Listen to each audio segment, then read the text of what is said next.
As I was finishing up a speech today, I had several people approach me and really just kind of share their frustrations of where they are professionally with their careers. They feel that their careers have kind of flatlined, that they're out of passion, that maybe they took the wrong path in life.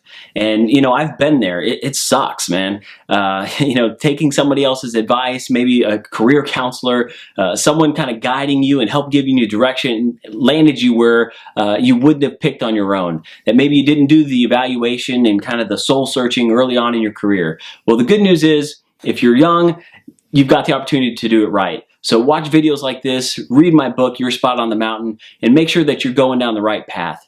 And if you find yourself older, more established in life, just remember that this is still your life. You still have the opportunity, and you should still strive for passion. You should still strive for an experiential life. And so it's never too late to have a career change, to move things along.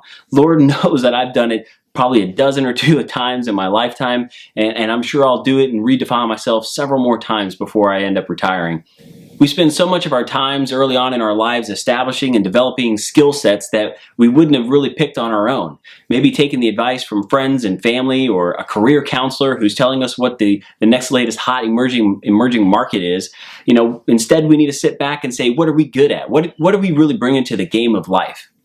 And so to do that, I've established a quick process that kind of condenses down a course that I normally give into 3 steps here. Evaluate, educate, and dominate. If you can do those 3 things, you're going to be much better off in picking the right path for yourself or redefining yourself. So let's take a quick look.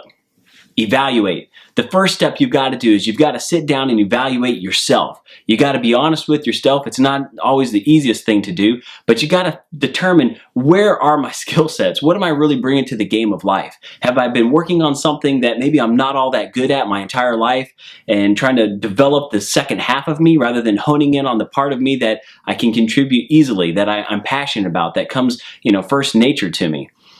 Through that evaluation process, you got to also look at, what does my end picture look like? Where do I want to be when I retire? Where do I want to be in 5 or 10 years? It doesn't always have to be your end game, but you got to have a clear picture of where you want to go. I talk about that a lot too in my book, Your Spot on the Mountain, because I think it's important to know where on the mountain you're going to go. Are you going to go to the top where the air is thin and it's lonely and maybe the rewards are much higher and the view's much better? But if you come down just a couple hundred feet from that, you may be in a place where you can, breathe a little bit more easily. There's, green grass, area to run around. There's companionship and community.